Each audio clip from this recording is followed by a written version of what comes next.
Well, welcome to today's episode of Fueled by Growth, a podcast for purpose-driven female entrepreneurs. In today's episode, we have Ann Visser.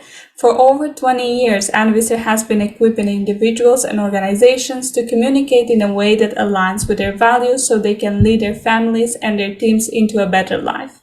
She's a certified John Maxwell Team coach, speaker, and trainer, and at her company For Better Forever. Anne has spoken to diverse audiences, including marginalized women, married couples, business women, business leaders, students, churches, staff and addicts in recovery, and local and international students through Transformation Paraguay. Fun fact, she has been married to her high school sweetheart for 42 years. That's impressive. Where they farm on beautiful Prince Edward Island, and they have 5 married children and 11 grandchildren. So welcome Anne to today's episode. Well, thank you so much, Adriana. It's a pleasure to be here with you. I'm just honored to be here with you today and to meet you today. Fun fact too, my mother-in-law is Adriana. Oh, all right. Such a lovely name. It is such a lovely name. So I'm really pleased to be here and to talk about healthy relationships and communication and women in communication and women in business. Exactly. Well, we're going to dive deeper into that. But before starting, I'd love to know more about your story and how did you start for your business? Well, one of the reasons I'm so passionate about equipping others to communicate in a way that aligns with their values is because of my own struggles. And I can still remember the moment that changed everything for me. We were on a date, my husband and we were sitting in our farm truck outside our favorite restaurant, and we had 5 children in 6 years. I was really tired. Yeah. Yes. Yeah. And my husband, he worked long hours as a farmer and he was really tired too. But often I felt like a single mom, but we were not communicating well and we weren't fighting well. There is a way to have a good fight and there's a way not to fight. Okay. And we were avoiding conflict actually, which is also very detrimental to relationships. So on this night, I looked at him and I said, I can't do this anymore. And he said to me, what do you mean you can't do this anymore? I said, I can't do marriage like this anymore. We just keep hurting each other. We never resolve anything. We just go around and around. And I'm so tired and I'm so hurt. And that night, I had tried to have that conversation before, but I wasn't doing it well, Adriana. But this night he heard me, and then it poured out of him, his pain. And I hadn't even seen his pain because I had been so busy and so wrapped up in our children and in my own pain. And so I missed his. But that night he shared with me what was going on for him. And we met each other, emotionally. And that night we said, we're going to get the help that we need in order to get well. I say it's the bravest thing in the world to go for help and the smartest thing in the world to go for help. Absolutely. And we all need help at one point or another, but that pivotal conversation changed everything for me, because as we started to get well and started work on communication and conflict resolution, we found new hope immediately. And then we walked the process. And as we started to get well, we fell in love again. And we said, we cannot keep this to ourselves. We have to share this with other people.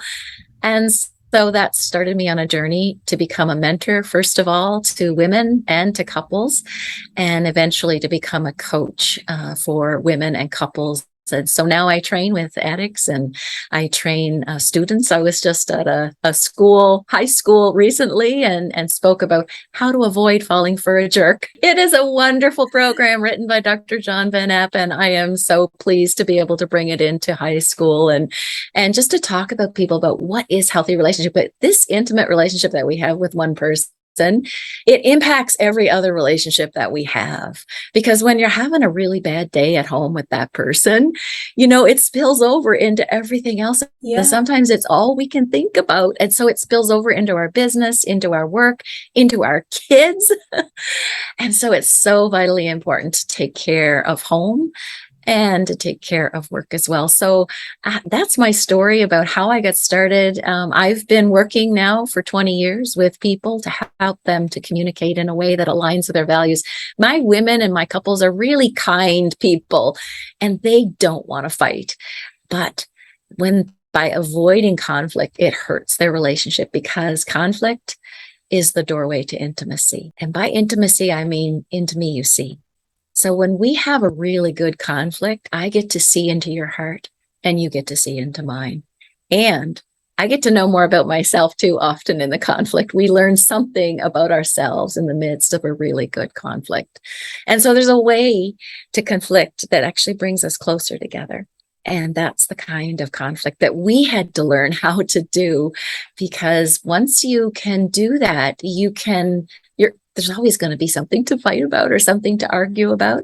But once you know how to argue, you have the skills. There's skills that we can all learn. They can bring us closer together in relationship instead of pulling us emotionally further apart.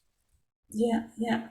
That's really impressive, because that's something that unfortunately we are not taught at school, we are not taught at home. So then we end up growing adults and becoming and having responsibilities, and we don't have the basics to manage our relationships, to connect with other people. That's not at the very surface level. So what do we need to change? What do we need to change? We need to learn how to communicate at a deeper level. And that will depend on who the relationship is with. Of course, at work, we're not going to communicate as deeply as we would at home, but we need to learn to communicate at home at a very deep level. And for my husband and I, we were not communicating deeply. So Dr.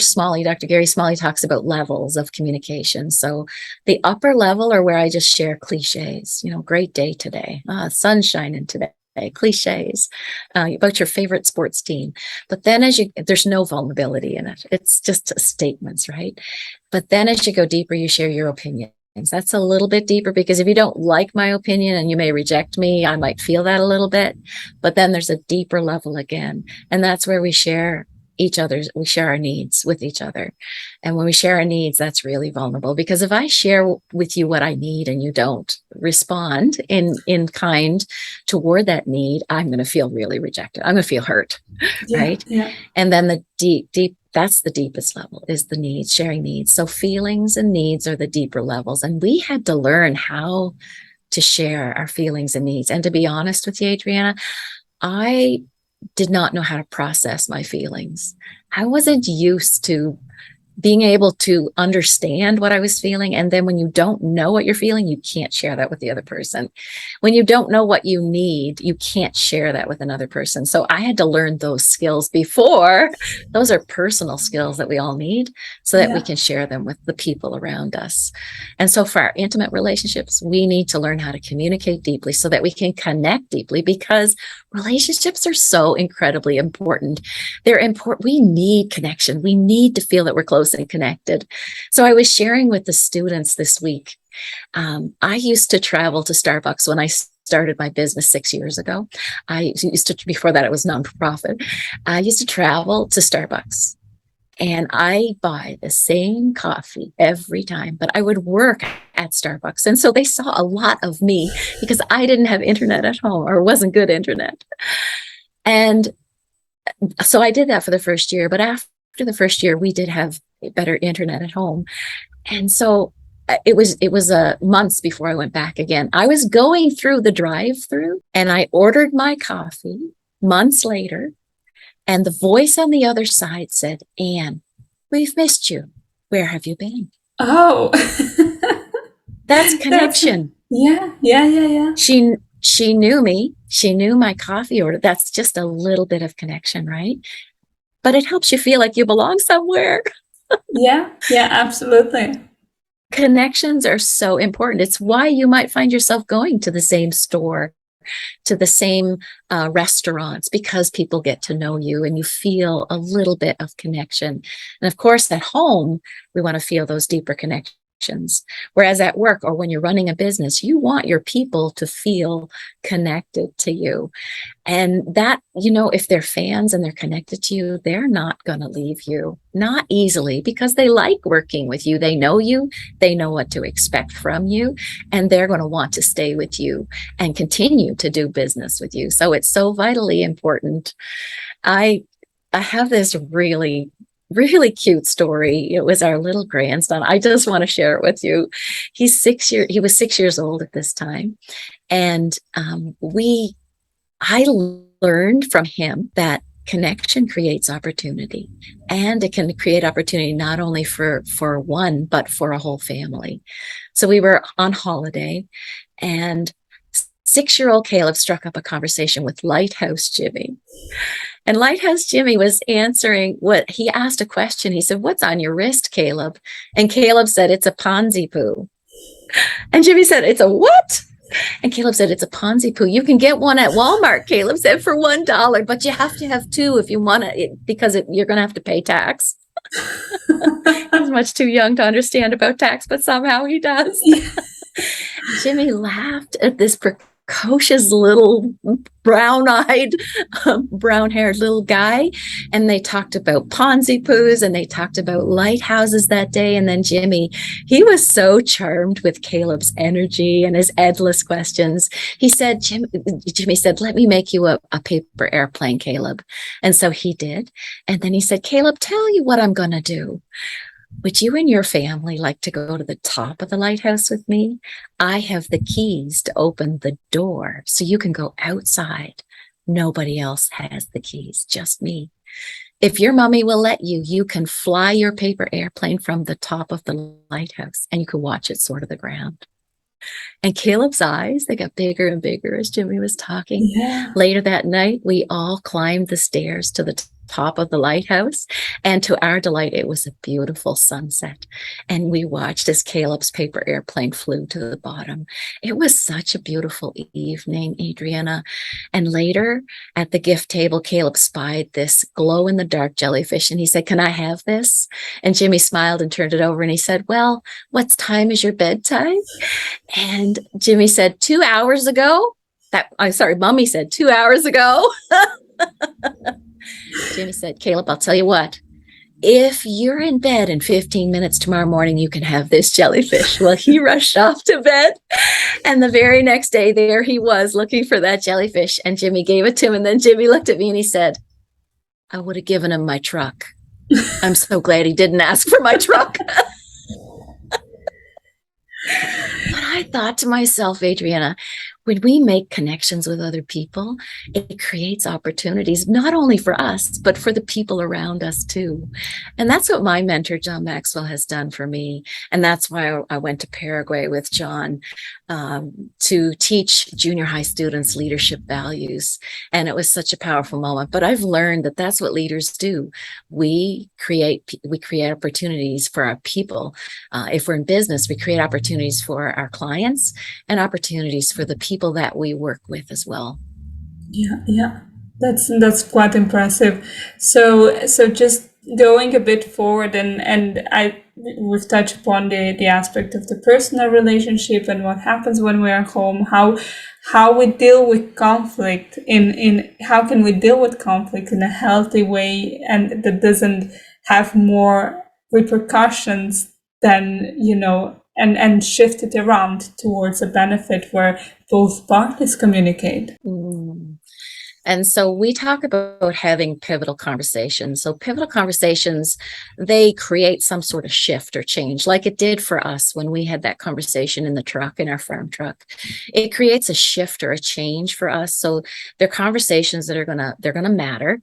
So they're gonna require some degree of honesty or vulnerability, such as when we're at work, and you need to ask for a raise. That feels vulnerable, right?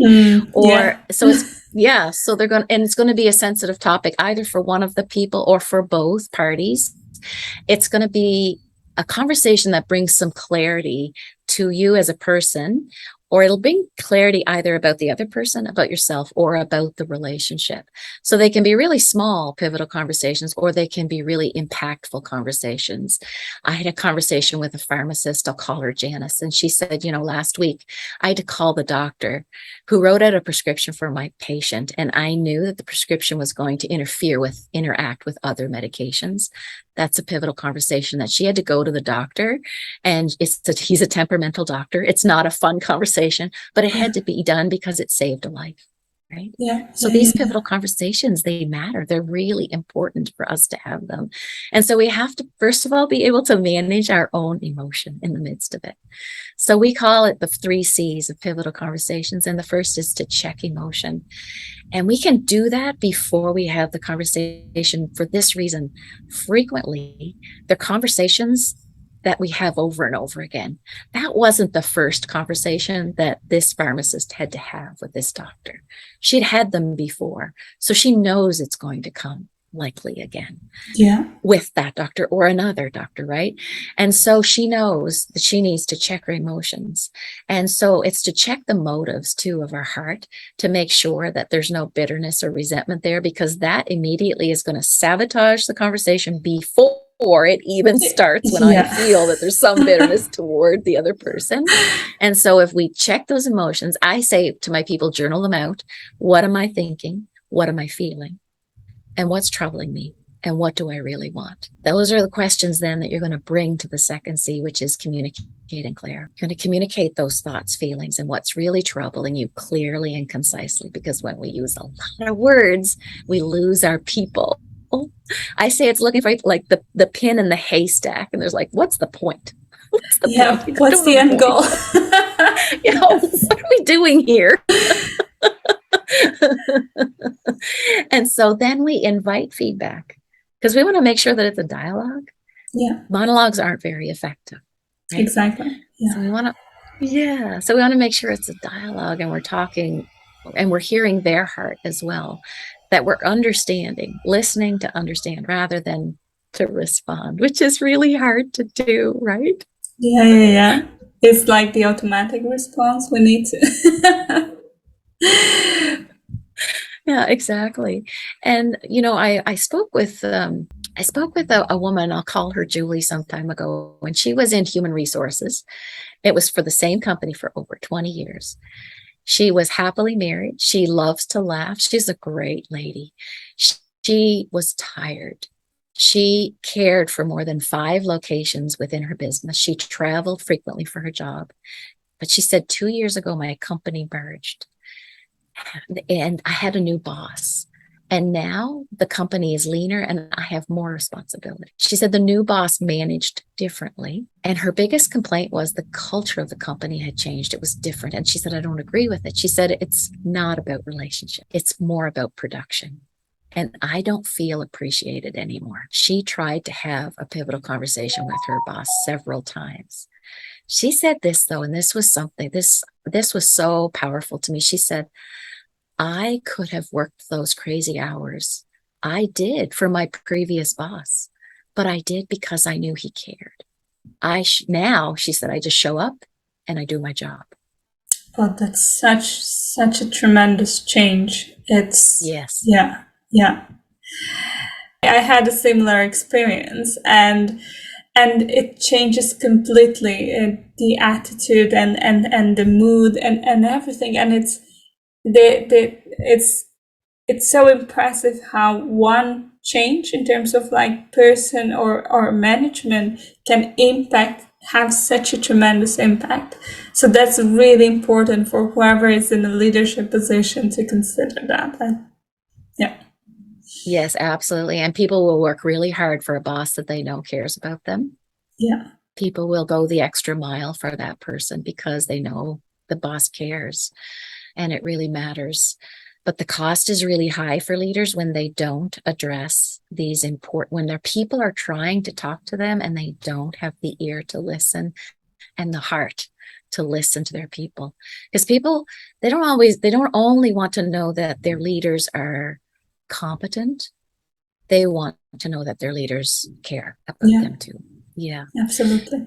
So the cost is high when we don't have these conversations at work and at home, as in our case as well. So I learned really the hard way, Adriana, that timing is important.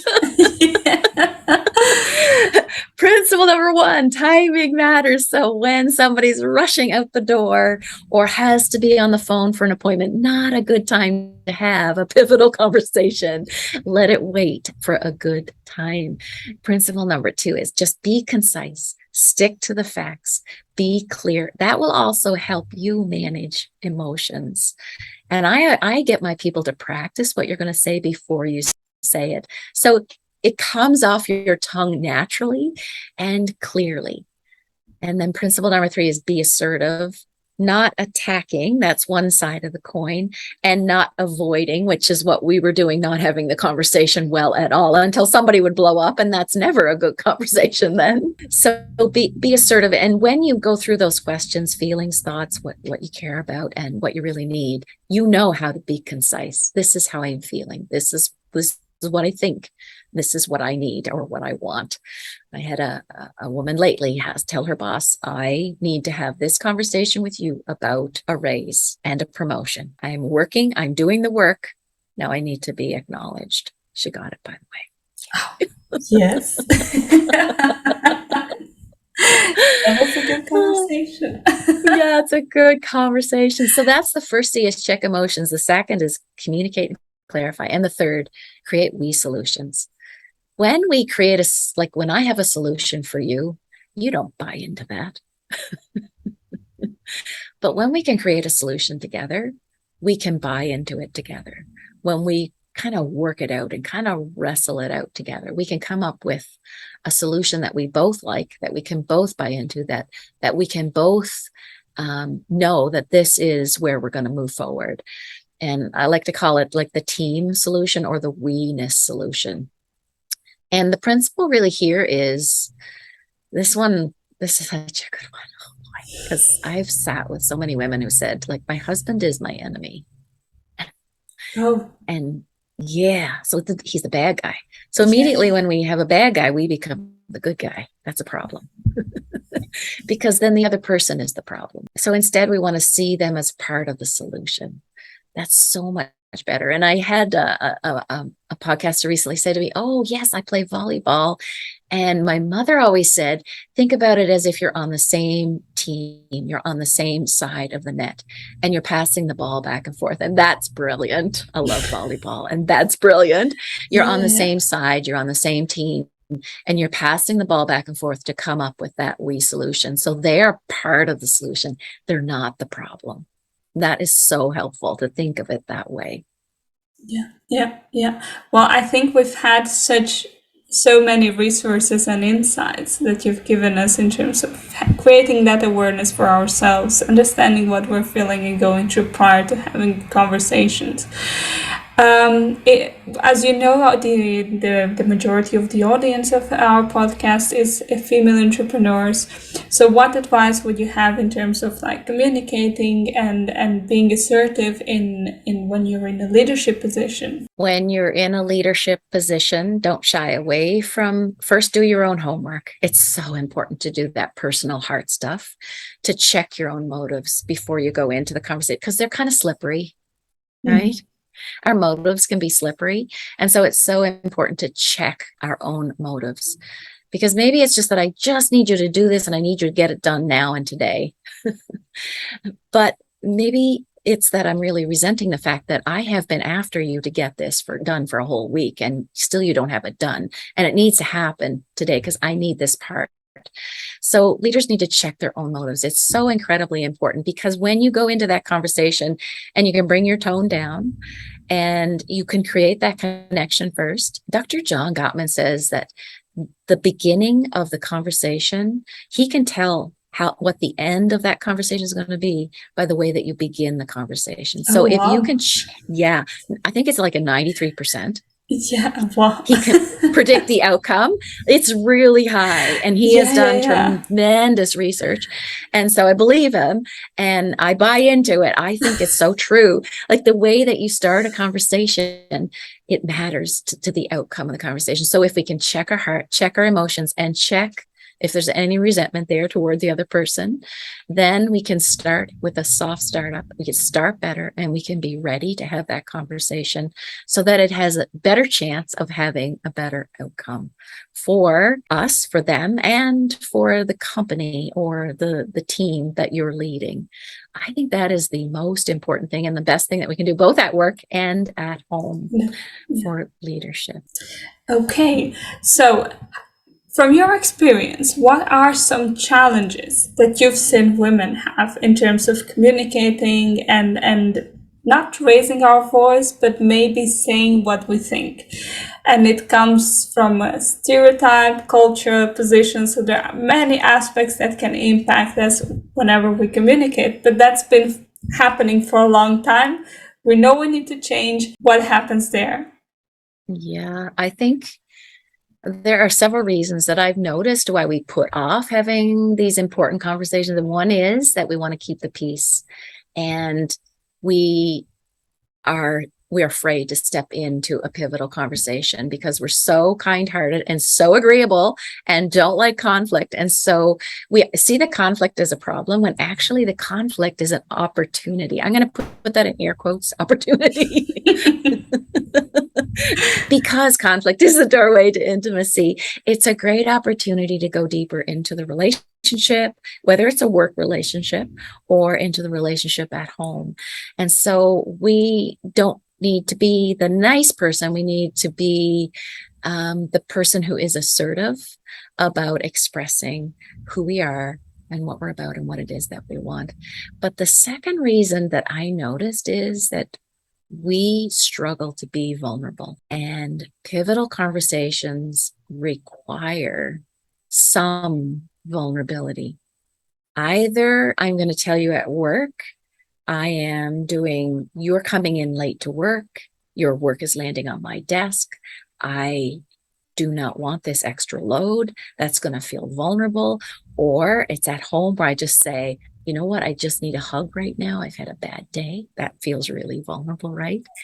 And so that vulnerability, that sense of, do you really care? Will you respond to what I have to say? Will you really care about me and about my needs? It feels risky. And so we hesitate to be vulnerable enough. I am not saying I'm not saying be all vulnerable with everybody. That would be ridiculous. Yeah. And I think about it as in circles, like the person that's closest to me is in my inner circle, my husband. And then my outer circle would be my kids and my dad. And then you go further out, be friends, and then further out work. So the vulnerability is deeper, the closer you get to the center. Yeah. I like to think about it that way. But I think the third reason why we put it off is we just don't know what to say, because I've discovered that as women, we're wearing a lot of hats and we just keep ourselves so busy. We don't have time to reflect. We don't take that time to really go inside and know what we're feeling. We don't take that time to know what it is that what do I really need here? Right? Because often we're fighting or disagreeing about the surface issues when we struggle to go to the real heart of the issue. And when we go to the heart of the issue, the other person has a better opportunity of hearing our heart. Yeah. I think that's another reason why we don't go there. And another reason why it's scary. I know. It is scary. Absolutely. I have discovered that these pivotal conversations have made a world of difference for our marriage and for our family and for my work and my business. I just had a conversation with someone recently who said, I've taken more work on. That's a pivotal conversation. I can't do for you what I used to do, or things have shifted for me and I'm not sure what I can do for you or continue to do for you. That's a pivotal conversation. And I don't know what the outcome of that's going to be, but I am going to check my heart. I check my heart right away so that, I could be kind and clear about what is needed so that I don't want to burn bridges. I don't have to burn. Yeah. Right? Yeah. Yeah. Yeah. Because that's a relationship I value deeply, and I don't want to burn that. And if there's opportunity, something might go wrong in the other place or position, and maybe they can come back. So I think my ability and your ability and our ability, your audience's ability to manage those emotions is key to having good conversations with a better outcome. Exactly. Good conversations and with a constructive outcome instead, and understanding both sides of the conversations. And this has been tremendously valuable, and I'm sure our audience will enjoy listening to your tips and insights. Before we wrap up, how the audience can get in touch with you? Where can we reach you out? Sure. If your audience has been listening to how to have pivotal conversations and they've been putting off having a pivotal conversation that they know they need to have, we have a 7-day challenge that will help you get ready for your next pivotal conversation. So every day for 7 days, we send you a short video with a simple action step to take that day to prepare step by step for your next pivotal conversation. So you can go from not knowing what to say to knowing exactly what to say and how to go about that pivotal conversation. So you can sign up for that 7-day challenge at 4better. That's the numerical number 4better forever.com/challenge. And that's really the best way to stay in touch with me, because when you sign up for that, you're able to sign up for our Tuesday Brew with Ann. Love coffee, Adriana. Oh, I think we can get along there.